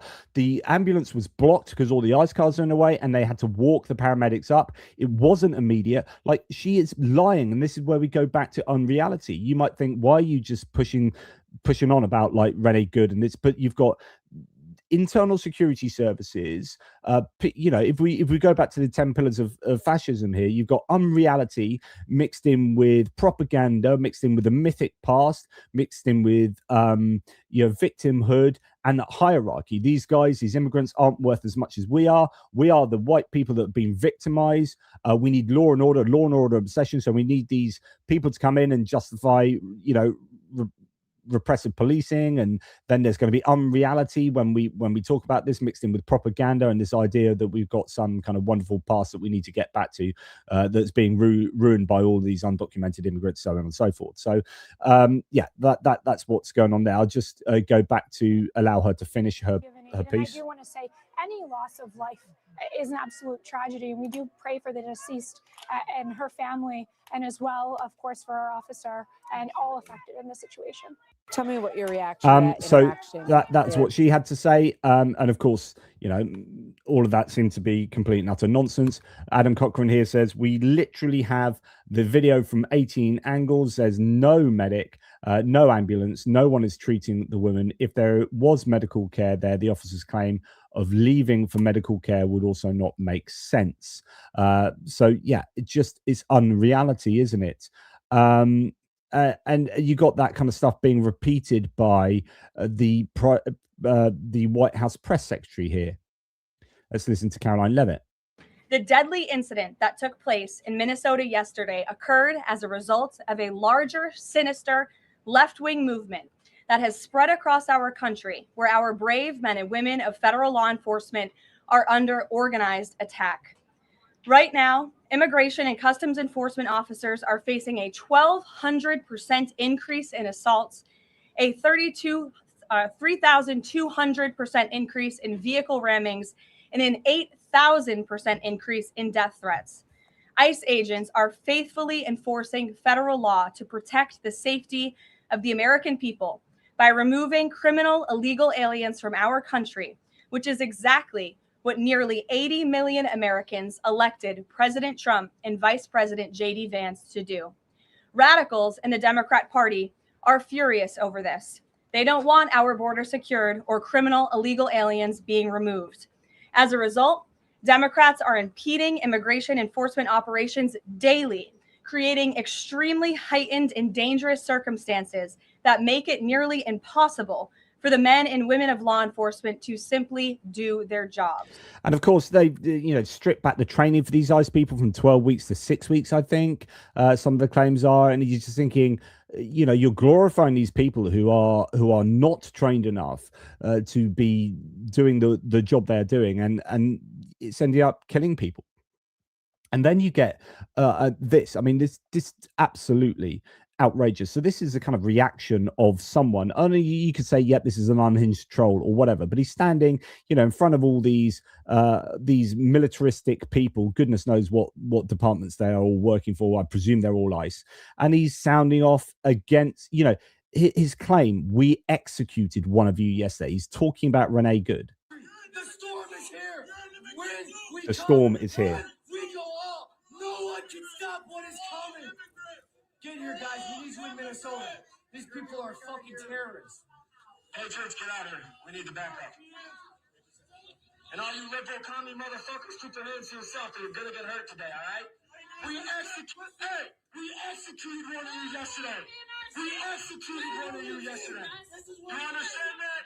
We executed one of you yesterday. Don't get hurt. Don't get hurt. So just wow, we executed one of you yesterday. But you think, is that rhetoric understandable when you have people like Stephen Miller sounding off as they do, and then giving that law enforcement absolute immunity and impunity to do what they want? And this is the worrying thing, where you're getting security services domestically being allowed to act just as a brown shirts probably in Germany in the 30s. But what we need to reassure a couple points to all ICE officers: you have federal immunity in the conduct of your duties. To all ICE officers, you have federal immunity in the conduct of your office. And anybody who lays a hand on you or tries to stop you or tries to obstruct you is committing a felony. You have immunity to perform your duties, and no one, no city official, no state official, no illegal alien, no leftist agitator or domestic insurrectionist can prevent you from fulfilling your legal obligations and duties. And the Department of Justice has made clear that if officials cross that line into obstruction, into criminal conspiracy against the United States or against ICE officers, then they will face justice. So this is Congressman. This is a politician. This is Congresswoman Randy Fine. These ICE agents. The left believes they can do anything they want, and we're just supposed to sit down and take it. It's time for Americans to say enough. And if you get in the way of the government repelling a foreign invasion, you're going to end up just like that lady did yesterday. If you get in the way of, it's talking about a foreign invasion. So it's just talking about like war, real bellicose rhetoric. Hey, you've got what's coming. If you get in the way of that, you will end up like Renee Good. You will be shot. And you know what? So be it. That's good and right and proper is what this Congressman Randy Fine is essentially saying. All right, Florida Congressman Randy Fine, great to see you this morning. I wish it was under better circumstances. Great to see you. Yeah, great to see you. I really like your opinion there of like shooting people that you disagree with. Yeah, wonderful. Let's have a bit of Fox and Friends. Yeah, she was an ICE watch warrior who trained to resist the feds before the shooting, part of a group of activists. So she's a trained warrior. Listen to the language of how they are painting Renee Good. Yeah, she was an ICE watch warrior who trained to resist the feds before the shooting, part of a group of activists who worked to document and resist the federal immigration crackdown. She moved to Minneapolis last year, and she linked up with this anti-ICE activist group through her 6-year-old son's woke charter school, apparently. The school boasts that it puts social justice first and involves students in political and social activism. So there you get that whole cultural thing coming into this. It's all about this anti-woke. Is all these trigger points, these trigger terms. Yeah, and we're seeing this now in Minneapolis, but we've seen this in Illinois, ICE out of Chicago. We saw it in California, a group called ICE out of California. And Vice President Vance is right to question whether or not there is a much larger. Before, I just want to talk about her a little bit too. She was on, so this poet, they told us she was a poet who just panicked. Really? She was a trained activist who is a warrior leader of anti-ICE operations. You've seen the video. So trained activist, what does a trained activist even mean? She was shot in cold blood and she was waving people to drive past her, including ICE vehicles. They told her to both move on and get out of the car, and then they shot her. Anyway. So that's that. So we're going to leave the whole kind of like internal security services, ICE, trumped up vigilantes going around doing their stuff. And we're going to move on to, well, what other elements of domestic authoritarianism is there? Donald Trump. This week we execute a US citizen. Next week we take over elections to stop the fraud. It's so transparent what's going on here. Donald Trump says, I'm going to lead a government to get rid of mail-in ballots. And also, while we're at it, highly inaccurate, very expensive and seriously controversial voting machines, which cost 10 times more than accurate and sophisticated watermark paper, which is faster and leaves no doubt at the end of the evening as to who won and who lost the election. We are now the only country in the world that uses mail-in voting. That is just one of the biggest lies. Like Britain uses in my in-laws never go to the polling booth. They mail in their voting every year. So like every election. So what is he talking about? All others give it up because of the massive voter fraud encountered. That's a lie. We will begin this effort, which will be strongly opposed by the Democrats because they cheat at levels never seen before by signing an executive order. Of course, he doesn't do it through Congress. He does it himself in order to bring honesty to the 2026 midterm elections. Now you're starting to see it's all come together. Midterm elections. He knows he's going to lose those elections, so he cheats. I said that to you months ago that that's what's going to happen. Remember, the states are merely an agent for the federal government in counting and tabulating the votes. They must do what the federal government, as represented by the President of the United States, tells them. So let's just listen to what he just said there. The states must do what the president tells them. The states must do what the president tells them for the good of our country to do. I think we're moving towards dictatorship here, people. With their horrible radical left policies and like open borders, men playing in women's sports, transgender and woke, tick, tick, tick, tick, tick. It's the old libtards checklist for everyone and so much more. Democrats are virtually unelectable without using the completely disproven mail-in scam. Elections can never be honest. Now he's just got ranting in all caps. Elections can never be honest with mail-in ballots and voting, and everybody, in particular the Democrats, knows this. I and the Republican Party will fight like hell to bring honesty and integrity back to our elections. The mail-in ballot hoax using voting machines that are a complete and total disaster must end now. I mean, he just won the last election with mail-in ballots and voting machines. He just won that last election, didn't he? How does that work? So that was cheating, though. I think he was just saying that's cheating. Remember, without fair and honest elections and strong and powerful borders, you don't even have a semblance of the country. Thank you for this attention to this matter, whatever. Okay, and then you have, here's another Republican lawmaker here. This is Congressman Roger Williams. What advice does he have? I'm sure it's going to be pro-democracy. And we need to see some improvement in the fact that people need to quit demonstrating, quit yelling at law enforcement, challenging law enforcement, and begin to get civil. Okay, so no protests, right? So we can't just speak out. Okay, so you're going to restrict the voting. You're going to stop people protesting. You just no protesting there. Okay, sure thing, matey. And then we have the Fourth Amendment being compromised here. So the Fourth Amendment is, in fact, I'll probably read it to you. I'll play you what J.D. Vance says here in an interview on Fox News. What we've done is actually gotten 2.5 million illegal aliens out. without any of the really big marquee things that we've been working on. That was just simple willpower and the President of the United States coming in and saying, this is done.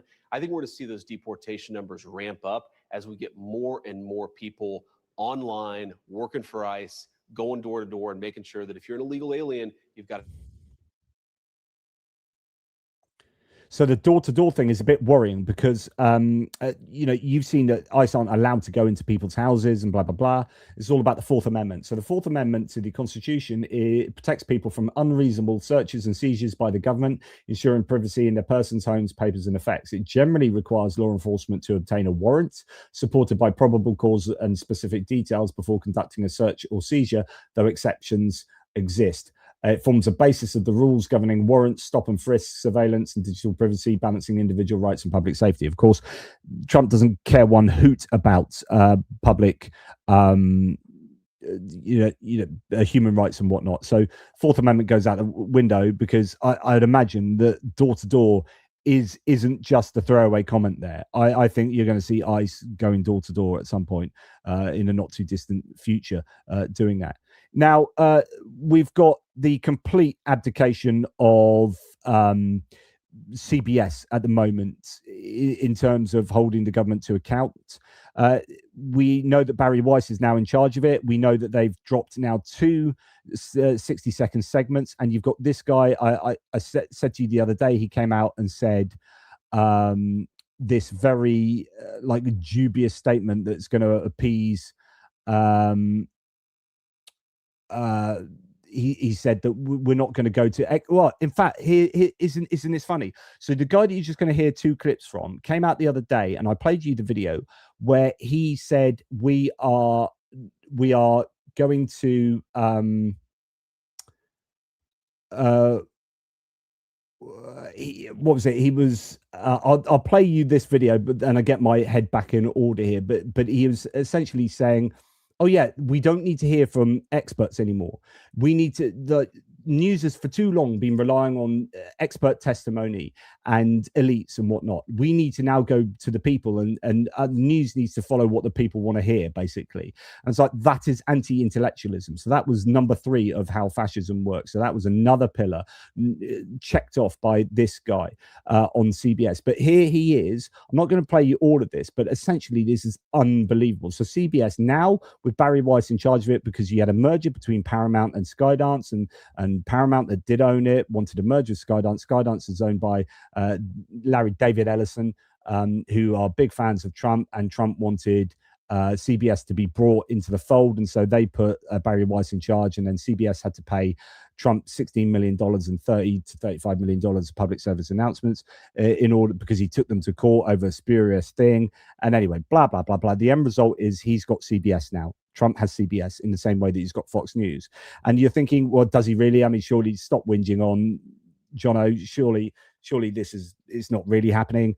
And then you're like, oh yeah, no, it is. Tonight, and only in America, the many lives and many jobs of Marco Rubio, the son of Cuban immigrants and a former Florida senator. He's now the face of U.S. foreign policy and President Trump's point man on Venezuela, all in addition to his roles as Secretary of State. So you got basically a minute of this guy saying how wonderful Marco Rubio is, and then ends up the segment with this. Marco Rubio, we salute you. You're the ultimate Florida man.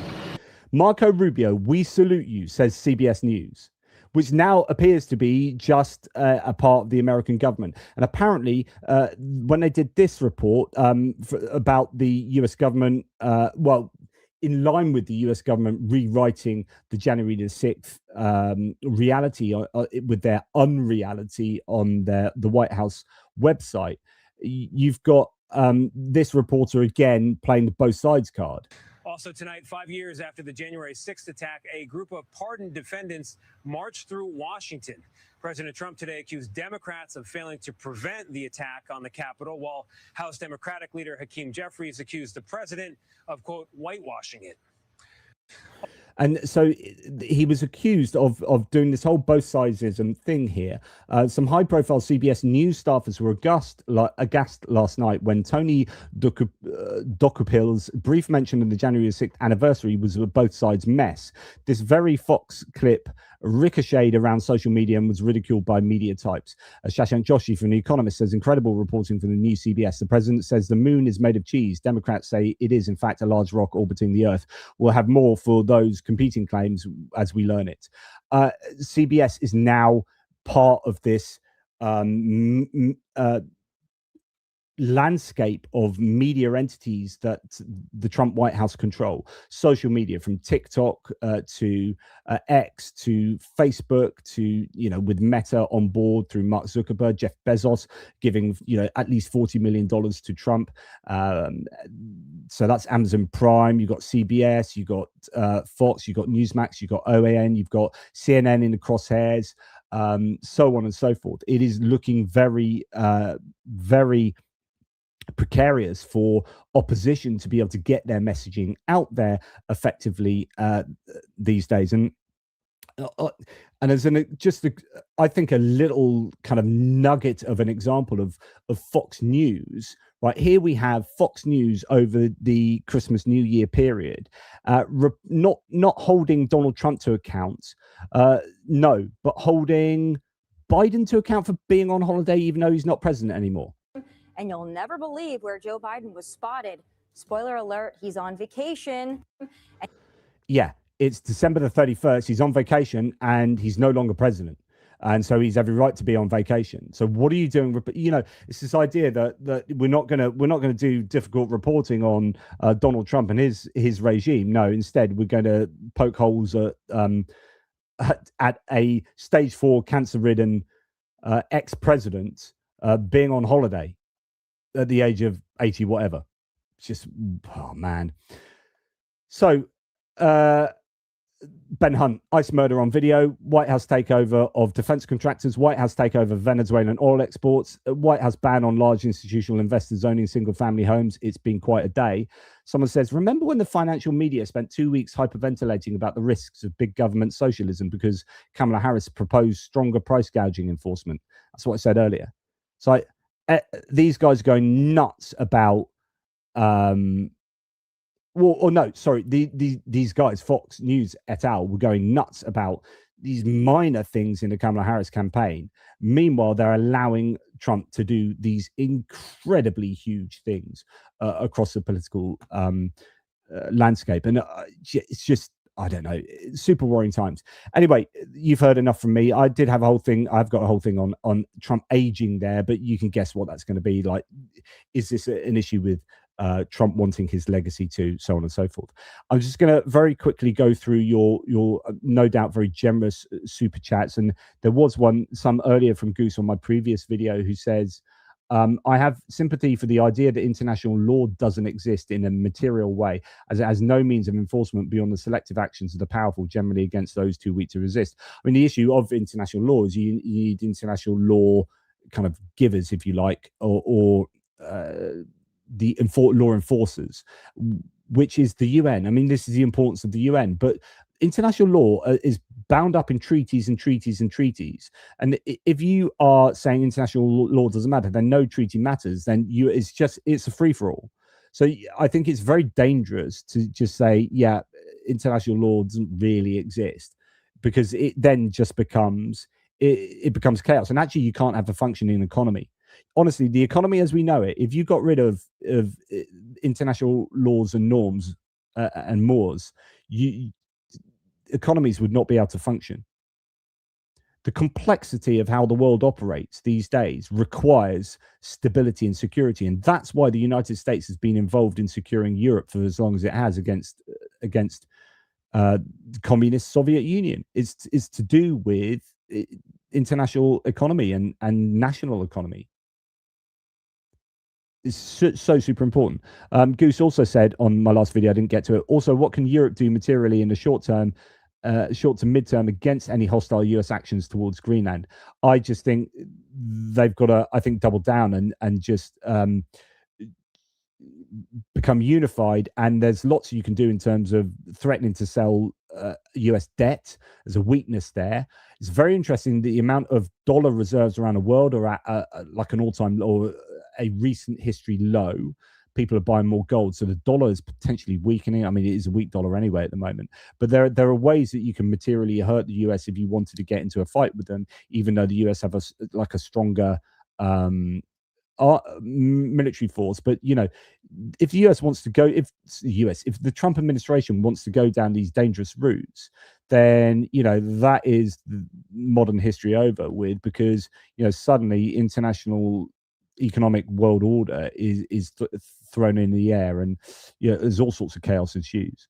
Sanctions would hurt Europe just as much and pave the way for left and right populists. There is definitely the reality of that. Right. Anyway, on to tonight's very quickly super chats and questions.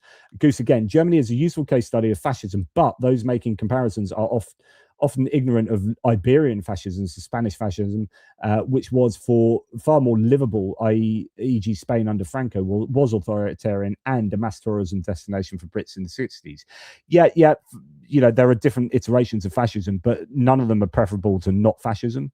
So okay, Iberian fascism is slightly better than Nazi fascism from Germany, but Spain now is better than Spain under Franco. So there you go. Kevin Force, thank you for your ATP Geopolitics membership. Super kind. Goose, in my humble opinion, those making comparisons of Trump to Hitler should also read of Franco, Perón, Salazar. It can be off-putting if it feels like Germany is the only comparative example known, as he's not the best fit. Yeah, but again, same point. Yeah, but are all of those great examples of governance? And if they're not, then I guess that all forms of fascism are just not really desirable. Putin Puppet, but thanks, mate. Putin Puppet, what's the difference between the Krasnov peace and the Russian Putin? Mir Machado's Nobel Peace Prize to Krasnov won't receive her any return. I'm just trying to work out what that means. I know for many of you, English isn't your first language. So here's what I read from this, mate, is that what's the difference between what Trump is doing, Krasnov, what Trump is doing, and what Putin is doing? And really, Putin is becoming more and more similar to Putin as the days go by, and that's really the point of this video, is that the Trump seems to be embracing authoritarianism and taking the US in a fascistic direction, which is kind of where Putin is. I think he's just the Putin playbook. In fact, that's what Ruth Benkiat in her book The Strongmen was talking about, which is a good read, where she's talking about like how these people take their democracies where they get voted in democratically, like Hitler did, like Erdogan did, like Orban did, and take them towards a dictatorial direction, autocratic direction. What Trump has done is done that on steroids, and he's done it super quickly. So he's achieved or maybe more than what Viktor Orban achieved, but it took Orban like a decade plus to achieve what Trump's done in 10 months, or a year or whatever. So Putin Pup again. Let's see what Greenland, already US available to harsh conditions, will do. So a lot of people talking about how Greenland has very harsh conditions and the American military won't survive there very long. That the European military is much better geared up for Arctic conditions, and I'm not sure that that's what Putin Puppet here is talking about. But I think that's all irrelevant. You don't need troops on the ground. The US just will fight things from a distance with their much greater firepower than possibly Europeans would be willing to put up. So yeah, but I don't think it's going to get to that. I think the Americans will just bribe Greenlanders with just pots of money. That's what they do. That's what I would do. Yeah, and this is, but Putin Puppet talks about that debt, the $37 trillion of US debt around the world in bonds that could be sold off. The problem is you start doing stuff like that and it actually affects your own economy, and the whole economic stability of the world will be really, really badly damaged. So, most options that Europe has at its fingertips to use against the US are kind of like nuclear options, as in like your last ditch options of burning everything down. It's a scorched earth approach that also damages yourself. Goose Springsteen, cheeky question, but do you ever feel torn about the visual grammar of your channel, e.g. the use of cartoon avatars? I get it's about engagement, but do you feel it may undercut the seriousness of the content? Not really, no. Just no, I'm not really too bothered about. I know some people might be. Some people have said, "Why have you put in a cartoon of this on there?" No, it doesn't really bother me that much. Yeah, I get the point that some things I'm talking about, war and death, and fascism. Yeah, but for me, it's easy to generate thumbnails with AI image makers. I've got a thumbnail generator that Benny Pie made me, and there's loads of psychology to do. If you saw my thumbnails from 3 years ago, they're the worst thumbnails on earth. I'm not anyone that thinks about this stuff. I'm not really trying to get more and more viewers and stuff like that. But Benny Pie is very much on the button, and he's like, no, you got to the psychology is very clear. There's loads of evidence. You put pictures of people's faces on, and you put arrows on. You see what Prof. Gertis and Greg Terry and all YouTubers do. It's like faces and arrows, and there you go. So occasionally I try and do that. Just make my thumbnails look a bit more attractive to randoms, I guess. So invading Greenland, mistake of a lifetime. Here's why the US doesn't have enough Arctic material. Again, so I've answered that already, Putin Puppet, but thank you very much. I don't think that it would come to an invasion of troops on the ground in Greenland. They're just any Danish troops would be on the ground in Greenland will be bombed out of existence from 1,000 miles away with tomahawks and etc. etc. And that's why probably Trump is trying to build as much material as possible in order to do that. You don't need to move troops on the ground there. It'll be fought in the air and fought with missiles, just as Ukraine should be fighting now against Russia. Karen Spennock, hi Karen, from Canada. Just a thought, it may not matter how much the US gives each Greenland citizen, US would take it all back in taxes for fees for protection.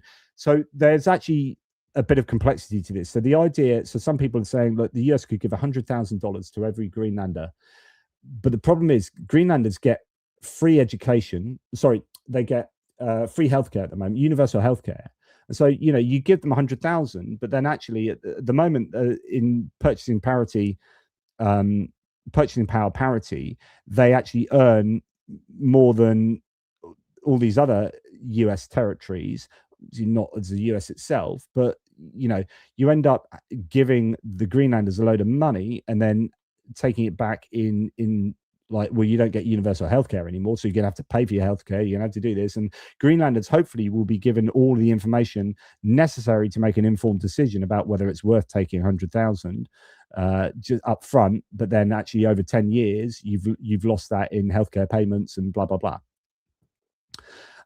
So yeah, I think that discussion as a whole, I think is a very important one to have for sure. Karen, thank you for that. Ignis of the Flame says, I would be curious to know what part Trump's father and grandfather play in his fascistic tendencies. His grandfather was from Germany. Yeah, his father was a racist as well. He went on KKK marches, his father.